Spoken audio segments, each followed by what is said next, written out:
Assalamualaikum warahmatullahi wabarakatuh. Apa kabarnya anak-anak yang solih dan solihah? Semoga Allah selalu memberikan kita kesehatan dan keberkahan. Seperti biasa, sebelum belajar malah kita berdoa kepada Allah agar Allah memberikan kita keberkahan dan kefahaman ilmu. Bismillahirrahmanirrahim. Allahumma anfa'na bima 'allamtana wa 'allimna ma yanfa'una wa zidna 'ilman nafi'a. Rabbi zidna ilma warzuqna fahma birahmatika ya arhamar rahimin. Nah, hari ini kita akan belajar bahasa Indonesia melanjutkan pembelajaran yang kemarin. Hari ini pembahasan bahasa Indonesia adalah kalimat permohonan maaf.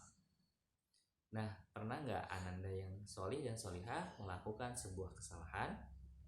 Ketika kita melakukan sebuah kesalahan, maka apa yang harus kita lakukan? Masya Allah, benar sekali.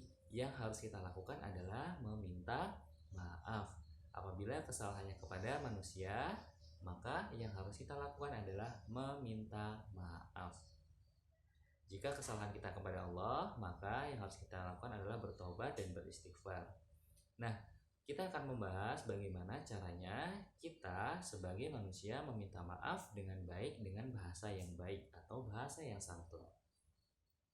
Misalnya dalam sebuah kasus atau sebuah cerita, Ananda yang solih dan solihah tidak sengaja menjatuhkan buku milik ayah. Nah, apa sih yang harus kita lakukan? Ya, meminta maaf. Nah, bagaimana meminta maaf yang baik? Nah, Ustadz akan mencontohkan dua kalimat permohonan maaf yang baik. Kalian pilih ya, yang pertama atau yang kedua. Nah, kalimat yang pertama, maaf ya, nggak sengaja. Atau yang kedua, maaf ya ayah, aku nggak sengaja menjatuhkan buku ayah. Nah, kira-kira kalimat yang baik dan santun ditunjukkan kalimat yang pertama atau yang kedua? Masya Allah, benar sekali. Jadi kalimat yang harus kita lakukan adalah kalimat yang kedua. Jadi cara meminta maaf kepada seseorang adalah dengan cara mengucapkan permohonan maaf dan menyebutkan kesalahan apa yang kita lakukan. Nah, ketika kita melakukan kesalahan, maka yang harus kita lakukan adalah meminta maaf. Meminta maaf itu tidak hanya kepada orang yang lebih tua ya, tapi dengan orang yang lebih muda, atau dengan teman sebaya. Jadi tidak hanya dengan orang yang lebih tua. Misalnya, kalian tidak sengaja mematahkan mainan milik adik kalian. Lalu, apa yang harus kalian lakukan?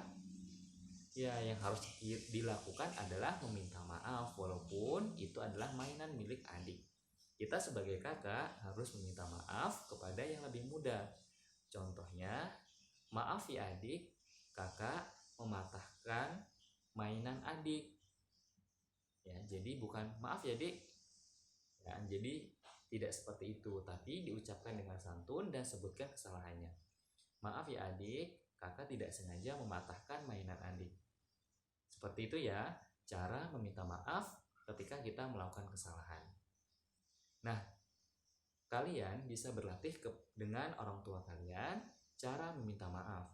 Yang pertama, apabila kalian tidak sengaja menjatuhkan tas milik ibu. Bagaimana sih kalian cara mengucapkan permohonan maafnya?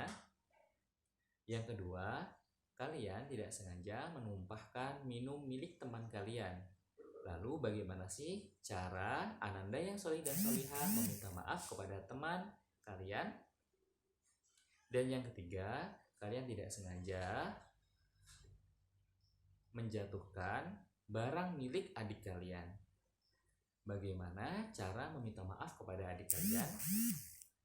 Ya, silahkan ucapkan permohonan maaf yang baik dengan didampingi oleh orang tua dan kirimkan berupa voice note ya.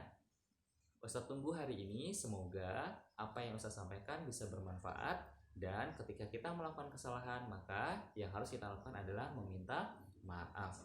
Jangan sampai kita tidak mau mengucapkan permohonan maaf ketika kita melakukan kesalahan. Terima kasih sudah mendengarkan penjelasan video pembelajaran bahasa Indonesia hari ini. Semoga bermanfaat dan jangan lupa diterapkan ketika kita melakukan sebuah kesalahan. Terima kasih. Assalamualaikum warahmatullahi wabarakatuh.